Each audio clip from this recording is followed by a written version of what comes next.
히브리서 6장 보겠습니다.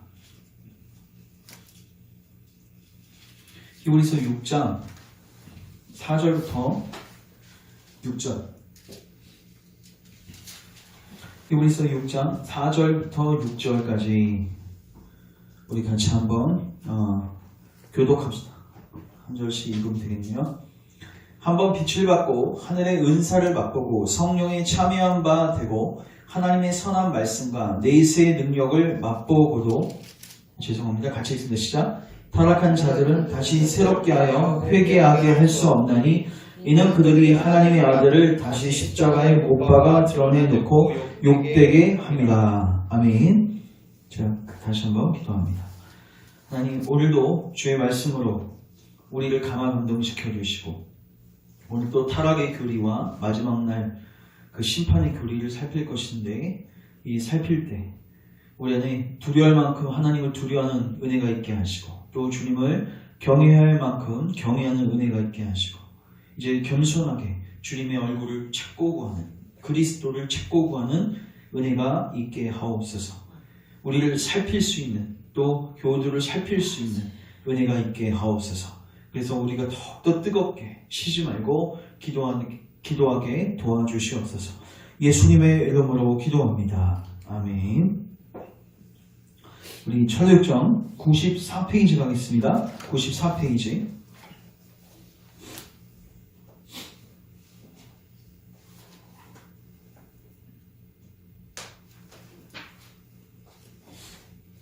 해석자의 집인데 해석자의 집 94페이지.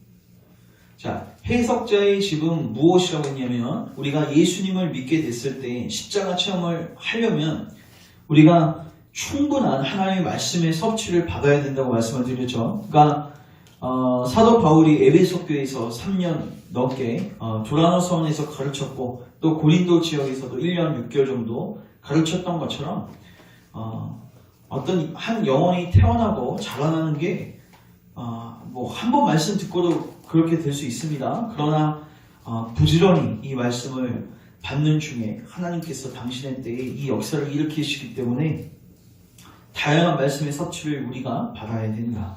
그래서 이 해석자의 집은 여기서 해석자는 성령님이십니다. 성령님께서 그 한 영혼이 그리스도를 만나게 하기 위해서 하나님의 말씀을 조명하셔서 하나하나 깊이 깨닫게 하시는데 어떤 가르침들이 있었냐면요. 참 목자 구별법도 있었고요. 또 뭐가 있었냐면요. 우리 한번 몇 페이지 가시냐면요. 요것만 살짝 살피고 갈게요. 76페이지. 76페이지 가시면 위에 있는 보라색 글씨만 한번 읽을게요.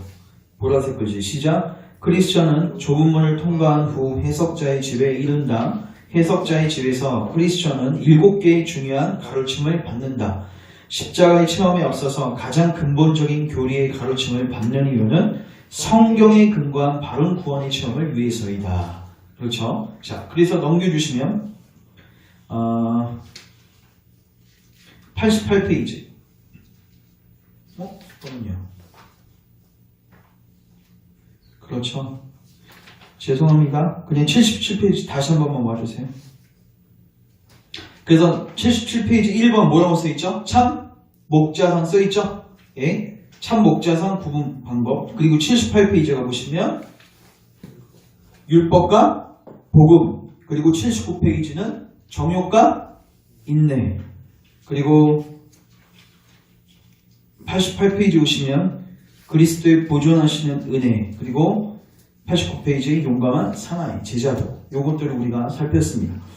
특별히 우리가 저번 시간에 그리스도의 보존하시는 은혜를 살폈는데 그리스도께서 우리 신자의 마음을 보호하시고 활활 타오르게 계속해서 견인해 가신다는 것을 우리가 살폈는데 오늘은 이제 크리스천이 마지막으로 배운 두 교리인데 약간 이 그리스도의 보존하시는 은혜하고 조금 상충되는 것 같은 내용이 기록이 되어 있습니다. 하나는 오늘 우리가 살필 거는 이제 94페이지 오시면 하나는 타락 교리이고 하나는 마지막 심판에 가는 교리예요. 둘 다 무섭습니다. 사실 저는 아까 준비하면서 조금 두려운 마음이 오고 또 기도해야겠다는 생각이 더 많이 들었는데 이거를 좀 한번 잘 살펴보는 시간을 갖도록 하겠습니다.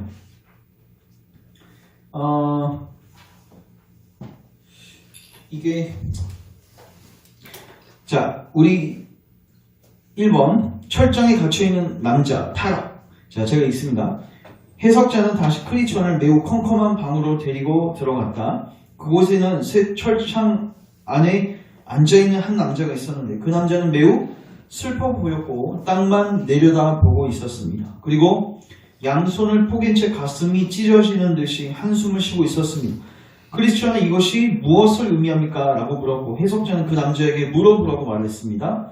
크리스천이 그 남자에게 다가가서 당신은 누구입니까? 묻자 그 남자는 나는 과거에는 이런 사람이 아니었습니다 라고 대답하였다. 그러면 과거에는 어떤 사람이었습니까? 과거에는 나 자신이나 다른 사람이 보기에도 상당히 철저하고 화려하게 신앙 고백을 했던 사람입니다. 전에는 나 자신이 천성의 도시에 합당하다고 생각했고 그곳에 갈 수 있다고 생각하며 매우 기뻐했습니다. 자 여기서 한 남자가 나오는데 이 남자는요 지금 배교한 사람을 의미합니다. 배교한 사람을 의미하는데 과거에는 자기도 뭐 했냐면 철저하게 화려하게 그리고 신앙생활을 했고 신앙 고백도 했던 사람입니다. 이렇게 고백하고 있어요. 근데 이 배교주의 전형적인 특징이 뭐냐면 전에는 보십시오. 나 자신이 천성의 도시에 뭐하다고? 합당하다고 생각했고 그곳에 갈 수 있다고 생각하며 매우 기뻐했습니다. 자, 배교하는 사람들의 굉장히 중요한 특징이 뭐냐면 자기가 서 있다고 생각해요. 넘어질지를 고민 안 합니다. 자, 우리 고린도전서 하나님 말씀 고린도전서 10장 한번 가보시면 오늘 이 말씀을 여러분의 것으로 받으십시오. 고린도전서 10장 12절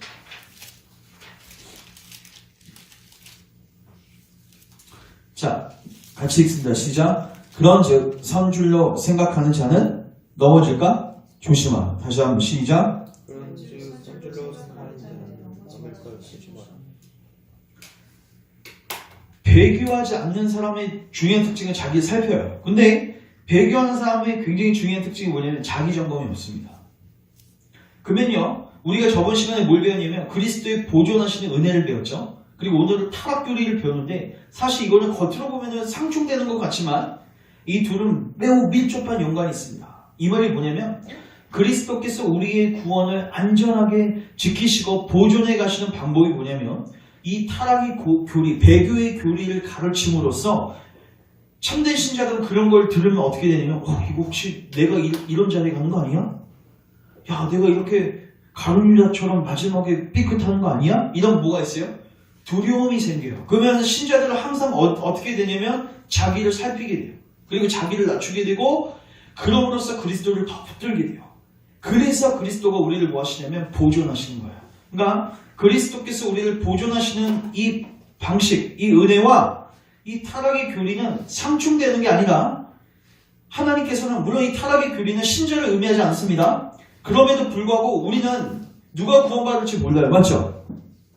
그거를 하늘에 계신 지식이 우리에게 가르쳐주지 않단 말이에요. 그래서 우리는 이 세상에서 끊임없이 자기를 점검하게 되는데 이 점검할 때 이 타락의 교리를 통해서 나도 혹시 이 자리에 빠지지 않을까 자기를 뭐 하는 거예요? 경성하고 자기를 살피게 되고 그래서 깨어 근신해서 더욱더 기도하게 되고 그럼으로써 구원을 끝까지 완성하는 자리까지 갈 수 있게 하시는 것이 하나님께서 우리를 견인해 가시는 방법이다.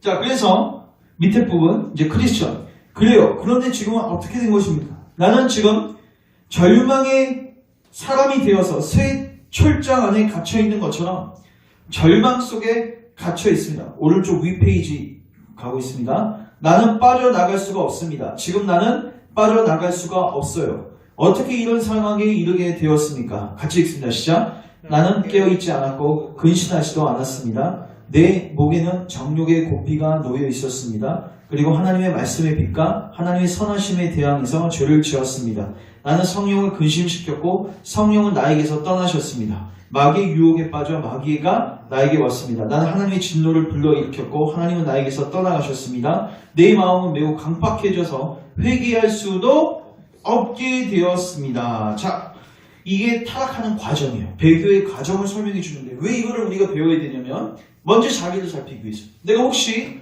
이런 위험 분자에 속하는지는 아닌지를 살펴야 되는 거고 그래서 주님의 은혜를 찾고 구하기 위해서. 자, 그러면 아까 타락의 첫 번째 과정은 먼저 자만심이에요. 맞죠? 아까 그 사람은 선자라고 생각했어요. 자만심에서 시작하고 그 다음에는 두 번째가 육체의 정욕입니다. 자, 히브리서 3장 가보겠습니다. 히브리서 3장 12, 13 히브리서 3장 12절 13절 보시면 자, 제가 있습니다. 형제들아 너희는 삼가 혹 너희 중에 믿지 아니하는 악한 마음을 품고 살아계신 하나님에게서 떨어질까. 여기도 뭐라고 돼 있어요? 조심하라고 돼 있어요. 그러니까 네가 넘어질 수도 있으니까 조심하라는 거예요. 좀 더 구체적으로 얘기해 주는데 13절 어떻게 조심해야 되냐면 오직 오늘이라 일컫는 동안 이거 뭐야? 매일매일 이 일을 하라는 거예요.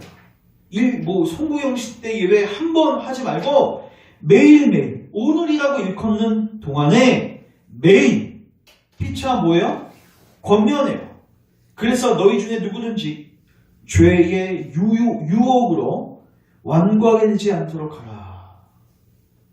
자, 배교 과정이 어떤 거냐면 처음에 뭐예요? 자만심에 빠져. 난 잘 가고 있지. 그러면 그 사람은요 기도도 안 하고요 그리스도로 붙들지 않고요 주님의 은혜 가운데 거하지 않으니까 어떻게 되겠어요?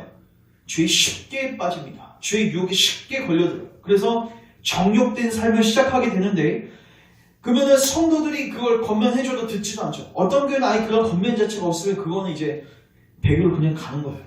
그러면은 그 영혼이 계속 정욕을 쫓아서 죄의 유혹을 쫓아서 살면 어떻게 되는가?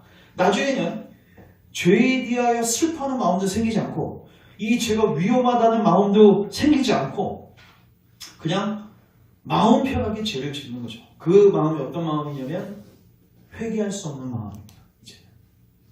이런 회개가 뭐예요? 하나님의 말씀을 통해서 무엇이 죄인지를 깨닫고 죄로 인하여 슬퍼하고 내 죄를 인정하고 내 죄를 버리고 더 나아가서 내 죄를 속하신 그리스도를 붙잡는 건데 죄에 대한 인식이 생기지 않는 거예요.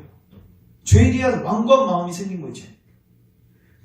정욕을 놔뒀더니 이제는 그 화이 맞은 양신처럼 그러니까 여러분 그 살도요 그 겉에 있는 피부 조직을 태워서 죽여버리면요 바늘로 찔러도 반응이 없잖아요. 맞죠? 그것처럼 우리의 마음도 이제 타버려가지고 세포가 다 죽어버리는 거예요. 그래서 뭐 바늘로 찔러도 고통도 안 느끼고 문둥병처럼 뭐 살점이 떨어져 나가도 반응이 없는 그런 마음 상태가 된 거예요. 지금 철저하게 갇혀있는 사람이 그 상태예요. 근데 그 과정이 어떻다고요? 처음에 자만심에 빠졌고 두 번째 죄의 정욕을 열어두는 거예요.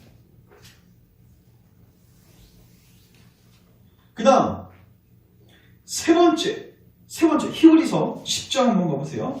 오늘 우리가 히브리서를 많이 보게 되는데 10장 28절 28절 29절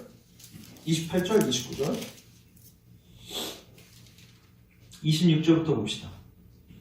히브리서 10장 26절 우리가 진리를 아는 지식을 받은 후 이 사람 뭐야? 진리를 알고 있어요.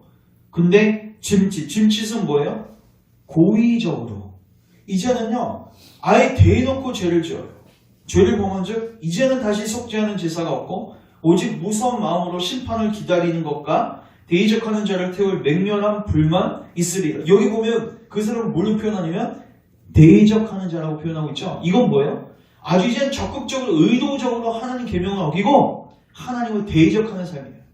이제는 옛날에는 죄를 지으면 조금이라도 죄책감이 느껴지고 이건 안 될 것 같은데 그런 생각이 조금이라도 들었다면 이제는 아예 그냥 대놓고 짐짓 죄를 범하고 이제는 아예 막 하나님 예수님을 성령님을 모독하면서 적극적으로 하나님을 대항하는 삶을 살 이런 사람들이 이제 결국은 어떻게 되냐면 교회를 떠납니다. 결국 그때 배교적으로 판명이 나는 거죠. 그렇게 살다가 죽으면은. 그래서 28절 보시죠. 모세의 법을 폐한 자도 그러니까 모세가 준 그 율법을 폐한 자도 두세의 증인으로 말미암아 심판을 받았습니다. 맞죠? 철저하게 심판받았어요. 불쌍히 여김을 받지 못하고 죽었어요.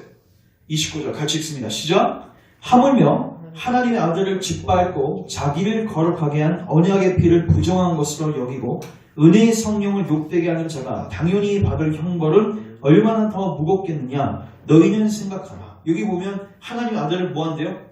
짓밟는데요. 자기를 거룩하게 한 언약의 피를 부정하다고 얘기하고 은혜의 성령을 욕되게 만드는, 이게 뭐 아주 적극적으로 이제 이게 배교의 과정입니다. 결국 이렇게 되다가 어떻게 되는 거예요? 이제 무서운 심판을 받게 되는 거죠. 자, 이제 다시 95페이지 돌아오셔서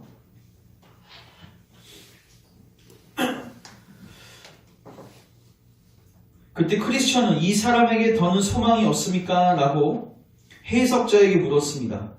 해석자는 그 남자에게 물어보라고 대답했습니다. 소망이 없습니까? 당신은 계속 절망의 새 철장에 갇혀 있어 합니까? 소망이 없습니다. 전혀 없습니다. 왜요? 찬송받을 자의 아들, 이분이 누구세요? 그리스도잖아요.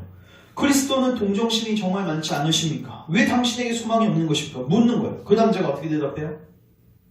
예수님은 당신을 구원할 의사가 있는데 당신이 뭐 하는 거예요? 왕관 고집으로 받지 않는 거예요. 여기 보시면 나는 나를 새롭게 해주신 그분을 십자가에 뭐 했어요? 못 박았고 그분의 인격을 경멸했고 그의 의로우심을 멸시했고 나는 그분의 피를 거룩하지 않는 것으로 여겼으며 성령의 은혜를 모욕했습니다. 아까 제가 다 읽었습니다. 따라서 모든 약속에서 나 자신을 내쫓아 버렸습니다. 누가요? 예수님이 아니라 네 자신이. 내가 내 자신을 그 하나님의 놀라운 약속에서 내가 내쫓아 버린 거예요. 그래서 오직 위협만이 나에게 남아있습니다. 무섭고 두려운 심판의 위협이 원수같이 나를 삼키려고 합니다. 도대체 어떤 일로 이렇게 비참한 상태에 이르게 되었습니까? 결국 뭐냐면 아까 말했던 두 번째 단계 뭐였죠? 정욕이에요. 이 세상의 정욕, 쾌락, 이익들 때문이었습니다. 이런 것들을 즐기면서 나는 행복을 기대했습니다. 그러나 그것들은 독충이 되어서 저를 물어뜯고 갉아먹었습니다. 그러면 지금이라도 회개하고 돌아설 수 없습니까? 그 남자, 하나님께서는 저의 회개를 뭐 하신다? 거절하신다. 하나님의 말씀은 저에게 믿을 용기를 주지 않으십니다. 그렇습니다. 하나님께서 직접 저를 이 쇠철청에 가두셨습니다. 세상의 그 누구도 저를 쇠철장 밖으로 나가게 할 수 없습니다. 영원한 고통, 영원토록 당해야 할 고통을 제가 어떻게 견디겠습니까? 자, 이제 해석자가 이제 성령님이 말씀해 주시는 거예요. 크리스천에게 이 사람의, 이걸 줄치세요. 이 사람의 비참한 모습과 불행을 기억하십시오. 여러분 누가 생각나시죠? 노새철을 기억하라. 주님 말씀하셨죠? 그리고 당신에게 영원한 경고로 삼으십시오. 이것도 줄치세요. 자, 보십시오. 여기서 나오는 철장에 갇힌 사람은 그리스도인이 아니거든요. 이거 예수님 믿었다가 나중에 뭐 한번 구원받았는데 나중에 또 탈락되고 그게 아니에요. 이 사람 처음부터 예수님 믿지 않는 거예요. 배교자는 위선자였을 뿐이에요. 그냥 신앙의 모습만 가지고 있었을 뿐 진정한 은혜의 흔적이 없었던 거예요. 나중에 이제 배교로 드러나게 되는데 그러면 참된 신자들은 이거를 배울 필요가 없잖아요. 자기하고 관련 없으니까. 근데 크리스천에게 뭐 하래요? 이거를 기억하래요. 이거를 영원한 경고로 삼으래요. 이게 뭐예요? 이 배교의 교리가 참된 신자들에게 어떤 기능을 하고 있어요? 자기를 경성하고 자기를 살피고 근신하고 깨어있고 기도하게 만드는 기능을 한단 말이에요. 크리스천 보십시오. 이렇게 얘기했더니 이거 참 무서운 일이군요. 이게 정상적인 반응이에요. 이렇게 나와야 된단 말이에요.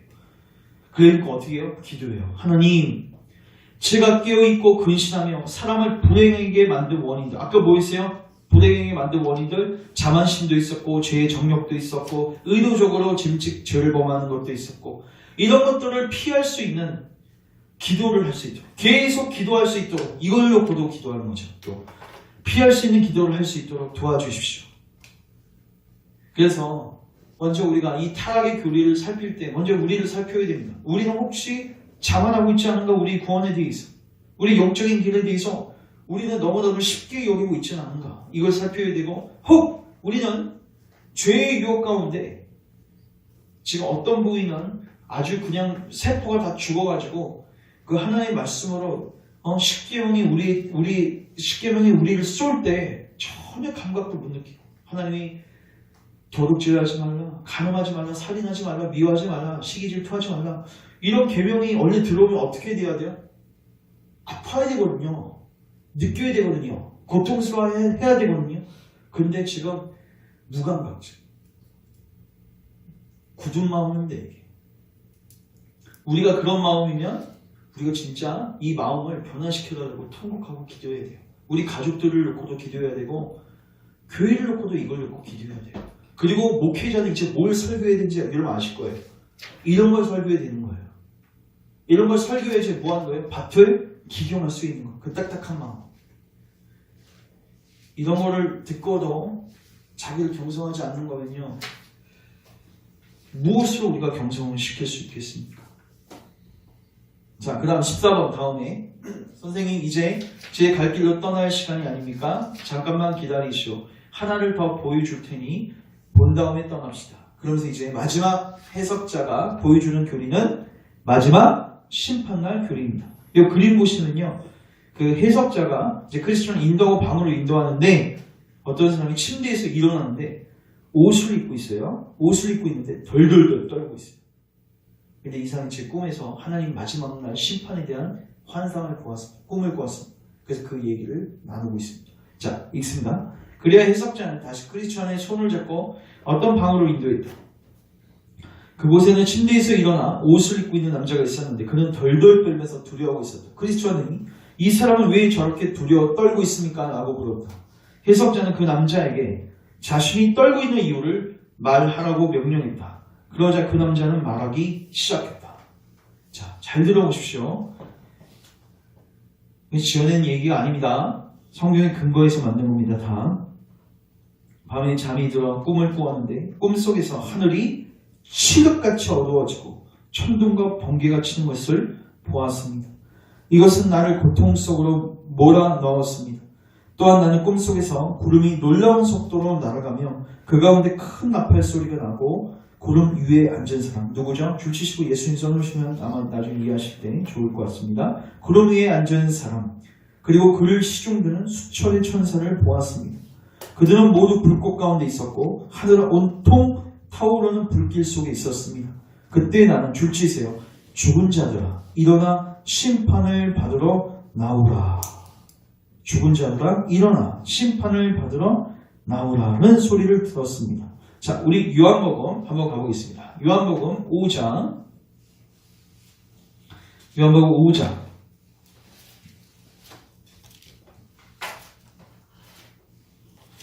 28절, 29절.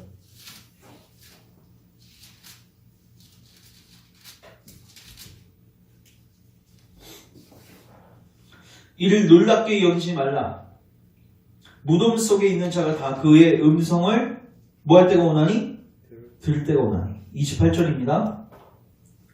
선한 일을 행한 자는 생명의 부활로, 악한 일을 행한 자는 심판의 부활로 나오리라. 이게 뭐냐면요, 악인이든 선인이든 예수님을 믿든 믿지 않든 간에 일단 부활은 당하게 됩니다. 맞죠?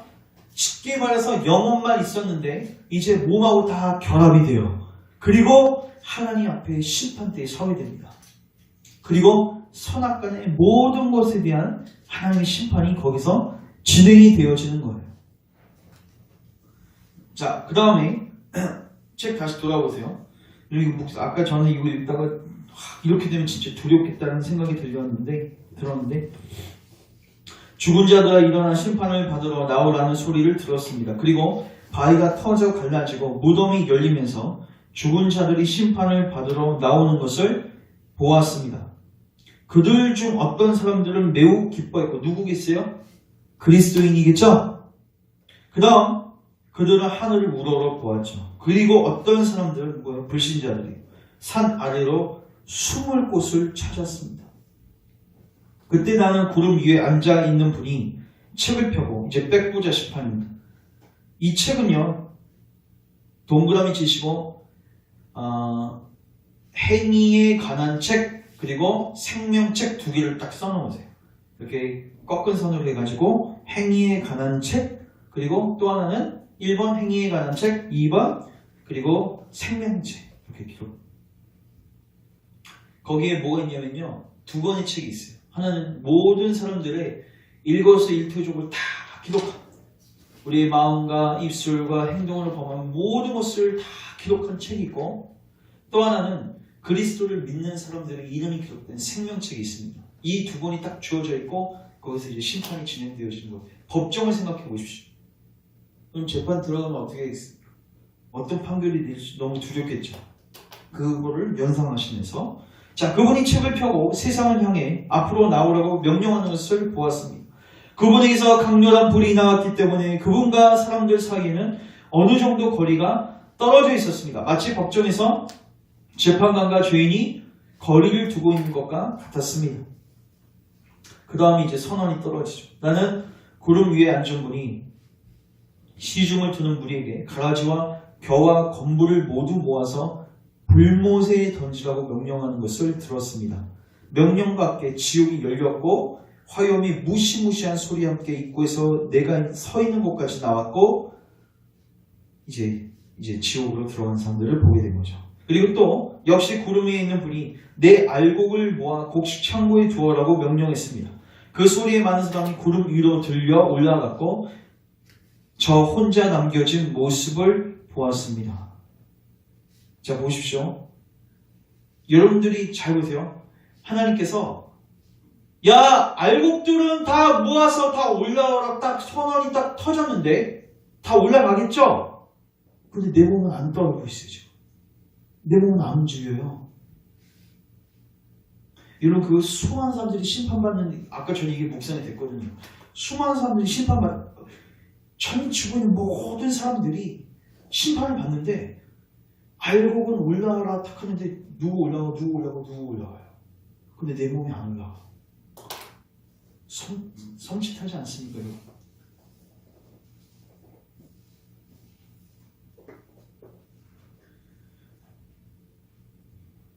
자, 보십시오. 저 혼자 남겨진 모습을 보았습니다. 저도 몸을 숨기려고 했지만 할 수 없었습니다. 왜냐하면 구름 위에 앉아 계신 분이 여전히 나를 주시하고 있었으며 저희 죄가 계속 떠올라고 이를 상상해 보십시오. 혼자 남겨졌는데 죄는 떠오르고 양심은 나를 고소하고 이 광경에서 나는 잠이 깨어났습니다. 크리스천 넘기세요. 그 다음 크리스천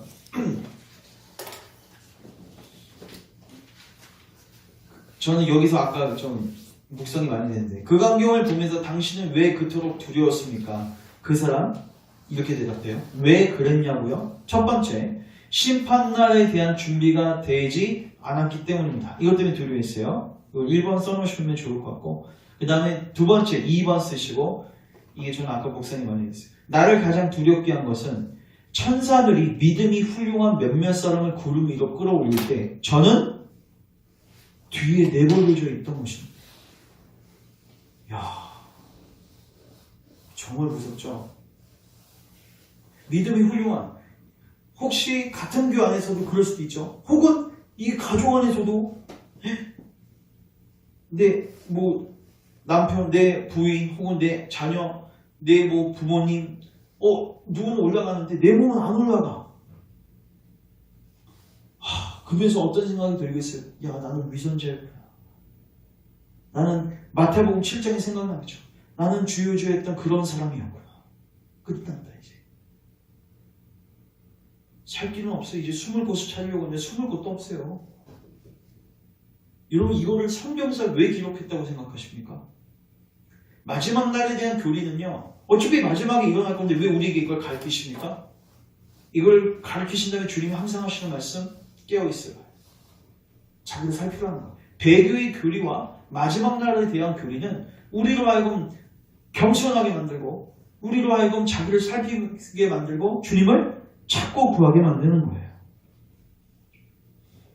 자, 그 다음 또한 바로 제가 서 있는 곳에서 지옥의 문이 열렸습니다. 여러분 우리에게 이런 일이 올 수도 있다고 생각을 하셔야 됩니다. 내 양심도 나를 괴롭히고 재판장이 진노의 표정으로 나로 나를 바라보고 있다는 생각으로 무서웠습니다. 자, 이제 크리스천에게 물어봅니다. 해석자가. 성령님께서 우리에게 이런 모든 것을 신중하게 생각해 보셨습니까? 줄치세요. 이런 것들을 신중하게 생각해 보셨습니까? 우리가 해야 할 게 이거예요. 이 모든 것들을 뭐해라? 신중하게 생각하라. 신중하게 뭐하라? 생각하라는 거예요.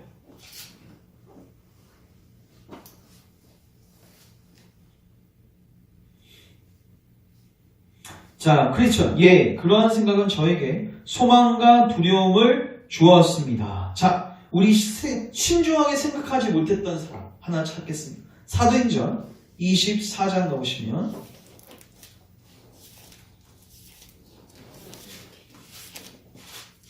저는 이 종말에 대한 이 교리가 이 구원론하고 뭔 관련이 있는가? 이게 하는 심판을 모르면요 그리스도 붙들지 않습니다. 사도행전 24장 15절 16절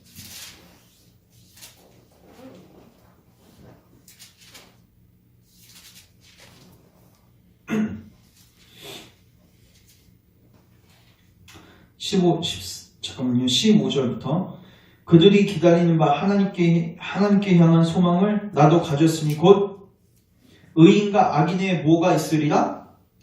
부활이 있으리라 함이니이다. 이것으로 말미암아 나도 하나님과 사람에 대하여 항상 양심의 꺼리낌이 없기를 힘쓰나이다. 그러면서 뭐 했다는 거예요? 하나님의 말씀을 선포했다는 거죠. 자, 그 다음에 쭉 넘겨주셔서 25장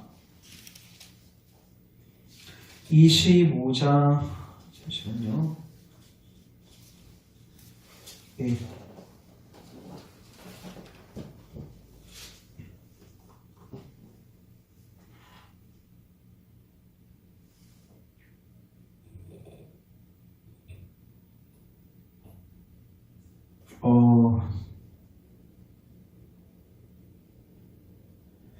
잠시만요.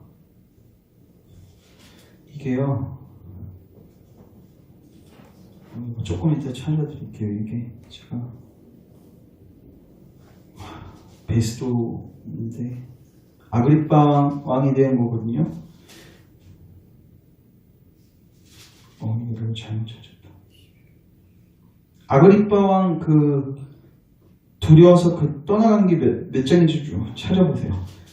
잠시만요.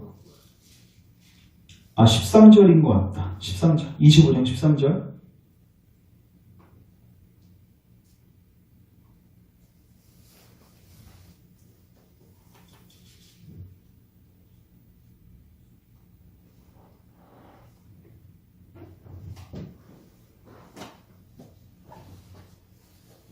자, 제가 이건 조금 이따 찾아볼게요. 이게 뭐냐면요. 바울이 왕 앞에서 심판에 대한 것을 강론하는데 왕이요. 두려워 떠는데 거기서 묵상하고 뭐라고 얘기하냐면 너 빨리 꺼져 이렇게 얘기해요. 그러니까 나 그거 듣기 싫다는 거죠. 그리고 나중에 다시 듣겠다는 거예요. 이게 뭐냐면요. 하나님의 심판의 교리를 선포하면요. 인간은 본성상 그거를 묵상하기를 싫어합니다. 왜요? 무서우니까. 우리가 예를 들어서 여러분 변을 보는데 피가 나고 막 음식을 먹는데 계속 토가 나오고 그러면 내가 위장에 지금 큰 위험이 있는 걸 인지하겠죠. 맞죠? 그러면 병원에 가서 그 의사가 딱 듣더니 당신 지금 그 정규 진단 CT하고 이런 거 MRI 다 찍어야 됩니다. 이렇게 얘기하면 사실 그거는 그 사람을 위한 거잖아요. 맞죠? 근데 인간 안에서는 이게 두려운 거예요. 발각되는 게 두려운 거고 그거를 생각하는 게 두려운 거예요. 그래서 어리석게도 그 자리를 회피하려고 해요. 사실 심판의 교리는요. 누구를 위한 교리예요? 우리로 하여금 우리를 낮추고 그리스도를 붙들게 만들기 위한 교리인데 사람들은 이것을 얘기하면요. 빨리 두려움을 떨치고 싶어서 어떻게 해요? 너 다음에 얘기해. 왕이니까 힘이 있죠. 그러니까 바울한테 너 다음에 얘기해. 그래서 결국 우리는 이 종말에 대한 교리 또한 성령님의 조명하심을 통해서 뭐 해야 된다? 묵상해야 된다. 그리고 묵상하면 어떻게 돼요? 크리스천. 여기 아까 다시 보세요. 책. 예, 그러한 생각은 저에게 소망과 두려움을 주었습니다. 소망도 주고 두려움도 주는 거죠. 이 모든 것을 마음에 새겨두고 당신이 앞으로 반드시 가야 하는 길에서 줄치세요. 자극과 격려가 되도록 하시오. 뭐가 되게 하시오? 자극과 격려가 되게 하시오. 자, 그 다음 크리스천은 허리를 동이고 길 떠날 준비를 했습니다. 자, 23, 지금 부분 읽어 줄치시고, 이게 뭘 의미하냐면, 지금 크리스천은 7가지 해석자의 가르침을 받았죠. 교리를, 하나님의 말씀을 배우며 나타나는 현상이 뭐냐면요, 부지런해져요. 부지런. 여러분, 이 하나님 심판교리 딱 묵상하고 배교교리 묵상하면요, 기도하게 될 것 같아, 안 하게 될 것 같아요. 저는 아까 이거 묵상하면서, 이제 기도해야겠다. 뭐 기도해야 해서 하는 게 아니라, 안 하면 큰일 나는데, 안 하면 큰일 나는데. 뭐예요? 이 하나님의 바른 가르침과 말씀은요, 바르게만 우리에게 적용이 되면 어떻게 돼요? 신자들로 하여금 부지런하게 만들어요. 부지런하게 기도하게 만들고요. 부지런하게 주님을 찾고 구하게 만들어요. 그래서 여기서 크리스천이 어떻게 돼요? 허리를 동이고 길 떠날 준비를 했다. 해석자는 크리스천에게 선한 크리스천씨, 우리 위로자가 되시는 주님께서 항상 당신과 함께 하시고 당신을 천사로 인도하실 것입니다. 라고 말했다. 그래서 크리스천은 길을 떠나면서 다음같이 말했다. 우리 같이 한번 읽겠습니다. 시작. 이곳에서 나는 희귀하고 유익한 것들을 보았도다. 즐거운 광경이나 무서운 광경 모두 내가 겪어야 할 일에서 나를 안전하게 만드는도다. 자, 이거 줄치세요. 즐거운 광경 그리고 무서운 광경 둘 다 줄치세요. 이게 뭐냐면요, 이 교리를 살피면요, 어떤 거는 조금 무섭지 않고 우리를 위로하는 광경들이 있었어요. 맞죠? 근데 오늘 우리가 두 개 봤던 건 뭐예요? 두려운 광경이죠. 예를 들어서 무섭지 않은 건 뭐였어요? 저번 시간에 봤던 그리스도께서 우리를 보존하시고, 우리가 불이 꺼지고 있는데 누군가가 기름을 붓고 계시면 얼마나 우리가 위로가 돼요? 맞죠? 근데 오늘 본 거는 두려운 광경. 근데 중요한 거는 뭐예요? 이거 모두 내가 겪어야 할 일들에서 나를 어떻게 해요? 안전하게 만든다. 그러니까 성경에는 우리를 두렵게 만드는 교리도 있고 우리에게 힘과 위로를 주는 교리도 있는데 이 두 가지 다 모두 신자에게 뭐예요? 유익한 거예요. 그러니까 우리가 음식을 먹을 때 야채도 먹어야 되고 고기도 먹어야 하는 것처럼 우리가 성경에서 하나님께서 우리에게 위로를 주시는 구절들도 묵상하셔야 돼요. 맞죠? 우리를 때로는 두렵고 우리를 낮추시는 구절들도 청직하게 묵상해야 돼요. 그러니까 우리가 편식하면 안 된단 말이에요. 이게 하나님께서 괜히 이 성경을 우리에게 주신 게 아닌 것입니다. 자, 우리 아까 그거 제가 찾았어요. 사도행전 24장 24절 보세요. 24절. 요거만 보고 이제 정리하겠습니다. 24장 24절.